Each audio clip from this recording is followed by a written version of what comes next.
Y'all niggas do, I don't do. I do the other thing. Everything. Y'all niggas go across the street that way, I'm going up. Holla at your boy. I do other things, man. I don't do what y'all niggas do. I don't do what niggas do. I don't watch niggas' money. I don't care. I just do what I do. The rap game just got messy again. Jim Jones got called out bad by Tony Yayo, and the internet can't stop talking. In a recent interview, Yayo dropped bomb after bomb, calling Jim a fake, a fraud, and a man who's been playing both sides for years. He said straight up, "You can't scream loyalty if you move funny when the camera's off." The comment hit hard because fans know Yayo don't talk unless he means it. Yayo started breaking down how Jim tries to act like a real one in interviews, but moves corporate when it's time to stand on business. He want to be a gangster till it's inconvenient, Yayo said. Fans instantly connected the dots. Dipset history, the fallouts, and that shady energy that's followed Jim for years. Social media lit up fast. Memes, quotes, reactions. Everyone was saying the same thing. Yayo exposed the truth. What made it worse? Jim stayed silent. For someone who always has something to say, that quiet hit different. To fans, it looked like guilt. Overnight, the capo turned into a punchline, and Tony Yayo, the man folks used to underestimate, walked away looking like the realest voice in the room. Difference between me and other niggas, right? Stack Bundles, one of my favorite rappers in the world. Rest in peace. Rest in peace. Rest in peace. Far Rock, Yep. you understand? Jim Jones, he had Stack Bundles, he had Max B. I looked at it like, wait, you know. Stack Bundles had a Porsche and was still in the hood. No disrespect to Jim Jones. Fifth had me in Battery Park. I could walk out that barefoot. I look at this shit, look at it. Get the See, socks. that's when a nigga love you, nigga. Get the socks, nigga. Sneakers Dior, nigga. But I'm walking out there barefoot. That's when you know a nigga love you, boy. Because he making sure you don't get your shit split. Because you go back to 134, anywhere, Baisley, right, Brooklyn, pew, shit get split. Once I got shit, nigga shot my shit up. Bentleys and all that. Y'all can get that sneaker, just toss that over there. My shit's official. You know what I'm saying? Yo, look, but nigga put me in position. Rest in peace of Stack, but Stack got killed in the project with a Porsche. Yeah. Come on, nigga, I'm from the hood, nigga. Y'all niggas thought, nigga. I done been around the Black Justice and seen the Preems and all that, nigga. The E-Money bags, all that, nigga. The younger niggas under that. So with everything you Maserati Fox. Real nigga, huh? So with everything that you saw, what would you change? I just pray to God every time I leave the house. But what would you change? Change what? That's a cup. I heard you talk about all the shit you went through, all the shit niggas is still going through. What God, listen, what God got planned for you is planned for you, brother. God already know what's planned for you in life. God planned for you to come here and spaz on y'all niggas tonight. I spaz? I'm just saying, it was a plan. Yeah, I do be on some Hollywood shit. Stop. Stop talking about Euro. I don't like when you put me Don't treat Vlad like that, bro. See how niggas is? See how niggas is, bro? He ain't treat Vlad like this. After that clip went viral, the conversation exploded across the whole culture. Yayo didn't just clown Jim, he dissected his whole image. He said, "Some dudes build reputations off illusions. Real ones don't gotta prove nothing." That stung because Jim's whole career is built on being that guy from Harlem. Tough, flashy, untouchable. But Yayo pulled the curtain back, saying Jim's street talk don't match how he really moves. He reminded people of all the messy breakups Jim's had with Cameron, Max B, and even his own Dipset crew. "How you talk loyalty but can't keep your own circle together?" Yayo asked. That quote spread like wildfire. Fans started pulling old clips of Dipset drama and connecting every dot Yayo hinted at. The craziest part? Jim never denied any of it. He didn't clap back, didn't post, didn't defend himself. Just silence. And in hip-hop, silence hits harder than a diss track. People online started saying Yayo didn't just expose Jim, he humbled him. Even old school heads admitted, the streets still respect Yayo's energy, and this whole situation reminded everyone that real don't fade, even after decades in the game. Say this, the problem is, when she was on the show, she had said that she had heard about you wasn't giving Stack money, but people don't know that when Stack asked you for the bread, you were going to the bank. I think the bank was closed. Something happened, because me and Bino talked about it. I remember being there, and you was going to give him more money after the money he spent because we was on tour. He like, geez, I spent all that tour money, geez, on Pop, I bug it. Whatever he did, brought another Porsche, BMW. He like, yo, Pop, geez, you said closed mouth don't get fed, geez, I'm Pop, geez, I'm hurting. It's a fact. And when I told him, I said, yo, go get 25 grand from the bank tomorrow. He like, oh, yo, what's up with that Wrangler truck? I'm like, I left that shit in Brooklyn. I don't even want that shit. I don't even know what block it's on. Matter of fact, it's by the car shop where I got the Maserati from. He like, you let me get that, geez. I'm like, go take it. You probably got to get a new key. He like, oh, I'm going to go get that tomorrow, geez. You different, geez. And we all know the rest of the story. Why do you think that people have this misconception of what happened? Why do you think even her? Why do you think that, where did that come from? Because he likes to hear the truth. Because we were there. Bino get mad all the time. And he gets offended. And he was one of the people that called me. He was like, that's not true. They think that, what they think is that Stack asked you, so he told you he wanted to leave. They said that Stack told you he wanted to leave, he wanted to move, and you didn't move him out. But that's not true. You want to hear that story? All right, for Stacks and them, I was about to buy Stacks to get Max and Melly a whole brownstone in New Jersey. None of them wanted to leave the hood. And I was not about to waste my money. And I was what I offered them. I went shopping for the shit and all that type of shit. Yeah, we remember that, like Bass. We remember that. Shout the Bass. I remember the conversation. And I'm like, yo, you bugging. You want to, like, yo, you can go to the hood every day, but you're going to be living in Jersey. Like, you're going to be living better than, like, you heard? And you don't have to worry about paying for no rent or nothing like that. I'm just trying to get you niggas out the hood. Melly, too. Melly ended up getting shot, right? Like none of these would listen, and everything that happened that you know can happen in the hood end up happening and shit like that, you know what I mean? But everything to try to protect them for what I know could have happened to them, I tried. You heard? From getting all of these cars to getting all these, everything.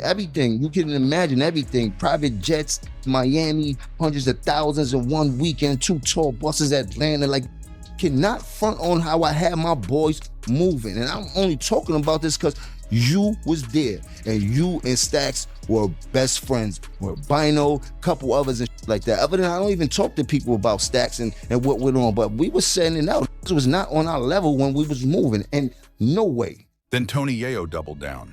He went on another podcast and said, I'm not dissing nobody, I'm speaking facts. The industry full of actors.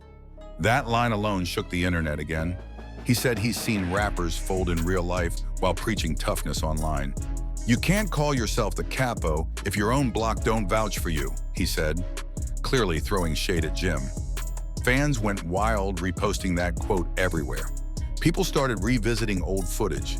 Yayo with 50 Cent and G-Unit holding it down versus Dipset doing interviews. They said Yayo looked like the last real soldier left. Jim, just another rapper talking circles for attention. Even G-Unit and Dipset's old tension resurfaced, with people debating who really ran New York back in the day. And Yayo didn't even need to get disrespectful. He let the truth do the talking. He said, I've been through the feds, real wars, real pressure. Most of these rappers just storytellers. The calm in his voice made it worse for Jim. He wasn't angry, he was exposing him with composure. It wasn't beef anymore.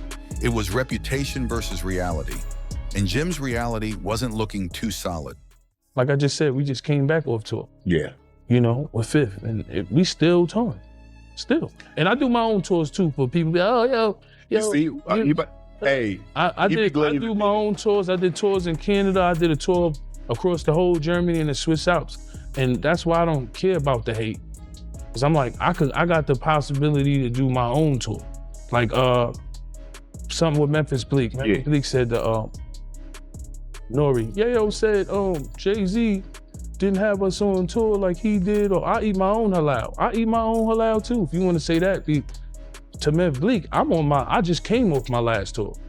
All I'm saying is when you see Jay-Z in a setting, he never really, when he's doing a Beyonce show or whatever, you don't see Memphis Bleak on the stage and him being brought out. You know, even if I'm doing the hype man shit with 50, he's bringing me out. I'm making money. I'm going to. That's that man girl too. That's it. That's Hove's wife tour. Yeah, that's Hove. Yeah, Hove wife tour. So if Hove, I believe if Hove was out on his own, he would bring Bleak out. There is no need for him to bring Bleak in a situation where it looked like if this was last tour you're talking about with the Cowboy Carter. Right. Yeah. So to me, because I look at Bleak as a loyal guy, like Yeah. I'm a loyal guy to Che. But I look at like Fifth, my guy Hervé, one day we had TRL, and it's the young Gunners there. Yeah. And I'm talking to him about it. And Hervé says loud, you don't gotta worry about nothing. You got 50. Jay-Z doesn't do nothing for these guys like 50 does. And Hervé, I think he worked with them too. But he said that to me, and that always stuck in my head. Rest in peace to him. Weeks went by, and Jim Jones still hadn't said a single word. For someone who's usually first to jump online, argue, or clap back, that silence spoke volumes. Fans noticed it too. The same man who used to call himself the Capo of Harlem was suddenly nowhere to be found. Comment sections under his post turned brutal. People kept tagging him in Yayo's clips, saying stuff like, "You're not gonna say nothing, Jim?" And "Yayo told the truth, that's why you're quiet." That quietness turned into confirmation for most fans. They believed Yayo hit a nerve. Meanwhile, Tony Yayo was out here living his best life. He wasn't pressed, he wasn't emotional. He was relaxed, confident, and steady doing interviews. Every time somebody asked about the situation, he gave the same answer. "I don't beef, I tell the truth. Real recognize real, and I don't recognize him." That calm tone hit way harder than any diss track could. It made Jim look like the loud one who finally got checked by someone he couldn't out-talk. Yayo explained it clearly too. He said a lot of rappers love to borrow street energy until it's time to live it. They talk gangster on a mic, he said, but when the real ones walk in, they go quiet. And fans felt that. They said Yayo was speaking from a place of experience, not ego. He's been through real pressure, federal charges, beefs, losses, and he never switched. So when he called out Jim for being inconsistent, people believed him. It wasn't gossip. It was a veteran talking about something he'd seen firsthand. Something Tony Yayo said, Hov don't look out for me like 50 look out for him. Oh, word? He said that? I just want to clear that up. Hov don't have to. All right. You know what I mean? All right. Okay. I'm chewing a lie on my own. All right. If Hov look out, I'm telling you, I'll be up there. All right. So when y'all see me out here, that's the Blizzle budget. Mm-hmm. But back to you, I'm sorry for cutting you off. But I just want to let niggas know Hov don't have to. So a lot of you know me from the hood, so people That's right. look at Bleak and don't understand the business he's doing. They always look at Jay like, Yeah. nah, Nick, That's out why here you got make like Yayo talking about, yeah, Jay don't take care. I don't need Jay to go on tour. Don't smoke hard coke, yo. Yo, chill. Yo, chill. You look like you need to be taken care of. Nick. You look like you need to go to the dentist. You need to look like you need to brush your teeth. You look like you need hygiene. Nick. You look like you need help. Tell your man 50 send you an ounce or something, yo. You might help. need That's 2 why- ounces, Nick. That's why Paid you in full movie, Nick. I got a G for every bump in your face, Nick. I promise you that, Nick. That's I a promise you that, Nick. That's why he worried about. Peon, you broke, Nick. You know I got it, Nick. What's up? The Ain't bag is nobody- up. The both sides. Hey, yo. Hey, Flea, where the both sides, Flea? Let me finish that off. Ain't nobody taking care of over here, B. Nah, you good, my nigga. I fucking love it. They deserve it. They need to hear this shit, man, because they bugging out here. All these niggas worrying about who taking care of who. We take care of we. Ain't no who take care of who, nigga. You know who doing it. We live. We getting money. Nick. We take You care feel? of everybody, Nick. We take care of each other, Nick. That's a fact, my G. But linking back up with you, Jim, we missed out on a lot of opportunity, bro. But we ain't gonna miss it out going forward. We need to put some pain together, bro. Don't lie. Blogs ran wild with it. Titles like Yayo exposes Jim Jones for being industry tough and Dipset Capo, checked by G-Unit veteran, filled feeds everywhere. The timing was perfect too. Yayo didn't have to drop a song or stunt for attention. He just spoke with receipts in tone and experience. That's what made the humiliation sting for Jim. It wasn't some young rapper trolling for clout. It was a respected OG who'd been around long enough to call out fakery when he saw it.